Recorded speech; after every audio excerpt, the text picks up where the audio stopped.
Hello बच्चों, कैसे हो आप लोग। आई होप आप लोग बढ़िया होंगे, बढ़िया से लेक्चर्स को देख रहे होंगे और किसी भी तरीके से आपको लेक्चर देखने में कोई भी प्रॉब्लम नहीं आ रही होगी।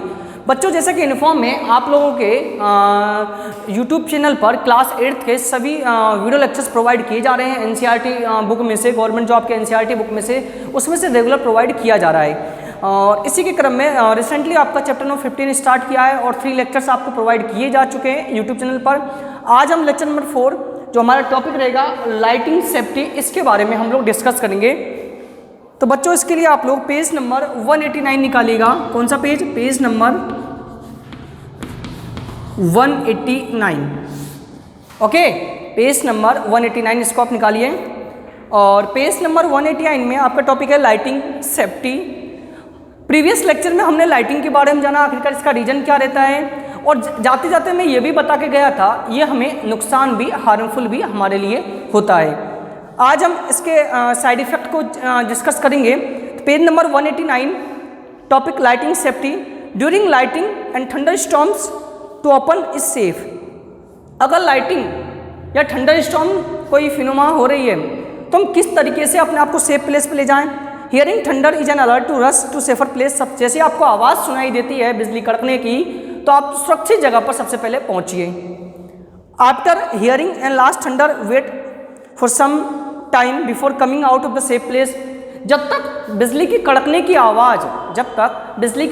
आवाज़ बंद ना हो जाए तब तक आप सेफ प्लेस पर ही रहिए, बाहर ना निकलिए। ओके बच्चों, नेक्स्ट टॉपिक है फाइंडिंग ए सेफ प्लेस। अब हमारे मन में आएगा सर सुरक्षित स्थान कैसे तलाश करें।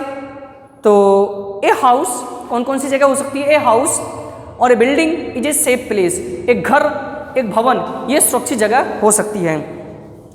यदि आप लोगों से हम घर और बिल्डिंग में, हम कहीं ट्रेवलिंग कर रहे हैं, कहीं व्हीकल में हो, कोई 4 व्हीलर में अंदर हो, तो हम क्या करें? तो उसके लिए भी है। If you are travelling by car और बाई बस, यदि आप बस या कार में हो तो क्या करें? You are safe inside with window and door of the vehicle shut. तो आप उस व्हीकल के अंदर ही रहिए, बाहर ना निकलिए, और विंडो वगैरह क्लोज कर लेना है यदि बिजली इस तरीके से कड़कती है तो। समझे? तो इस तरीके से आप अपने आप को प्रिकॉशन कर सकते हो। नेक्स्ट टॉपिक है do and don'ts during a thunder storm. क्या करना चाहिए, क्या नहीं करना चाहिए थंडर स्टॉर्म के ड्यूरिंग में। तो सबसे पहले आउटसाइड की बात करते हैं। Open vehicle like motor bike, tractors, construction machinery, open car has no seat. जो भी खुले व्हीकल है जैसे कि मोटरसाइकिल, इसके बाद आप बात करें कंस्ट्रक्शन मशीनरी, जैसे खुले में ट्रैक्टर वगैरह ये सब खुले में ही तो चलते हैं, पैक तो रहता नहीं है। जीप वगैरह ये सब पैक नहीं रहती है, तो ऐसे में ट्रेवल नहीं करना चाहिए। ये सब नुकसान, हमारे खतरे हो सकते हैं। ओपन फील्ड्स, जो खुला स्थान हो, टॉल ट्री, लंबे लंबे पेड़, shelter in park, elevated place do not protect us from lighting stroke. ये सब जगह हमारे लिए सुरक्षित नहीं है, तो इन जगहों के नीचे आप खड़े ना हो, ना ही इसमें रहो। आप लोग इनसे तुरंत निकलने की कोशिश करें। Carrying an umbrella is not at all good idea during thunderstorm. Umbrella भी नहीं रखना चाहिए, क्योंकि हम छाता खोल लेंगे, अम्ब्रेला छाता, क्योंकि उसकी जो रॉड होती है वो स्टील की होती है, तो मेटल की होती है, तो उसका भी यूज करना सेफ नहीं है। इफ इन ए फॉरेस्ट, यदि आप जंगल में हो, take shelter under shorter tree, तो किसी छोटे पेड़ के नीचे आप बैठ जाइए। If no shelter is available, मान लो कोई पेड़ नहीं हो तो क्या करें? हम ऐसी जगह पर है जहां पर कोई पेड़ ही नहीं है। You are in an open field, तो आप खुले में जाइए।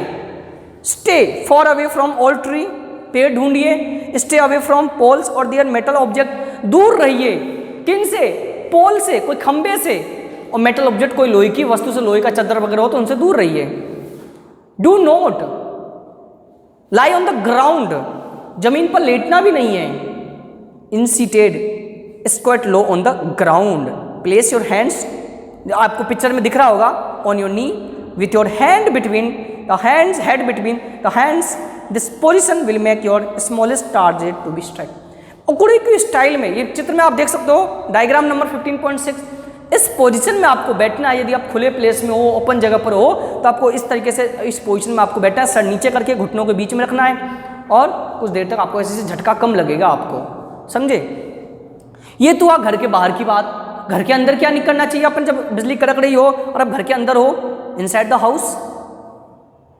Lighting can strike telephone cord, electrical wires or metal pipes. Do you remember lighting is an electrical discharge? During a thunderstorm, contact this should be avoided. सबसे पहले घर के अंदर कोई भी टेलीफोन का तार, कोई भी मेटल की चीज़ नहीं टच करना चाहिए, क्योंकि थंडरस्टॉर्म के दौरान चार्ज हो जाते हैं और हमें शॉक लग सकता है। During a thunderstorm, contact with these should be avoid. It is safer to use mobile phones and cordless phone. हमें मोबाइल फोन या कॉर्डलेस फोन, वायर वाले कोई भी चीज़ों का इस्तेमाल नहीं करना चाहिए उस टाइम में. However it is not wise to call up a person who is receiving your phone through a wire phone. हमें वायर वाले फ़ोनों का इस्तेमाल नहीं करना चाहिए उस वक्त, बस इस चीज़ का ध्यान रखना है.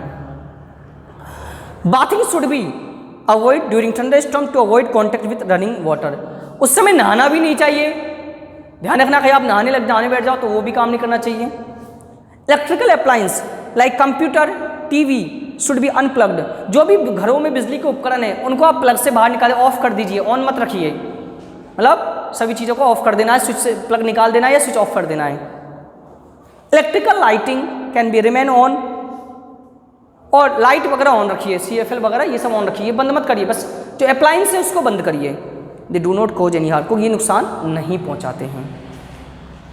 समझ गए बच्चों? नेक्स्ट पेज पर आइए, 190 पेज पर. Light conductors.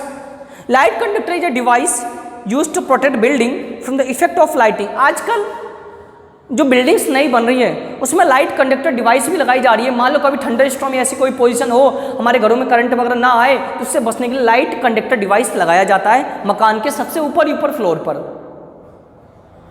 Effect to lighting. A metallic rod, जिसमें एक मेटल का रोड होता है, taller than the building and installed in the walls of the building during the construction. On end of the rod keep on air and the other is buried deep in the ground. एक लंबा सा road होता है जो एक तो ऊपर की तरफ रहता है, एक मकान की दीवारों के अंदर से होते हुए जमीन के अंदर वो रोड चला जाता है. मेरी बात समझना, जब मकान बनता है उसी वक्त एक रोड लोहे का लिया जाता है, जिसका एक सिरा तो ओपन में रहता है आसमान में, दूसरा उस दीवार के अंडरग्राउंड होते हुए जमीन के अंदर उसको डाला जाता है. फिर आगे क्या कह रहा है? The rod provide easy route to transfer electric charge to the ground, ताकि वो करंट को जमीन में पहुंचा सके. The metal columns and during construction electric wires and water pipes in the building also protect us to an extent, but do not touch them during a thunderstorm. कोई भी लोहे की चीज़ों को हमें टच नहीं करना चाहिए उस वक्त, इस चीज़ का आपको ध्यान रखना है. सो बात की बच्चों, जो आपका ये लाइटिंग टॉपिक था ये आज कंप्लीट हुआ.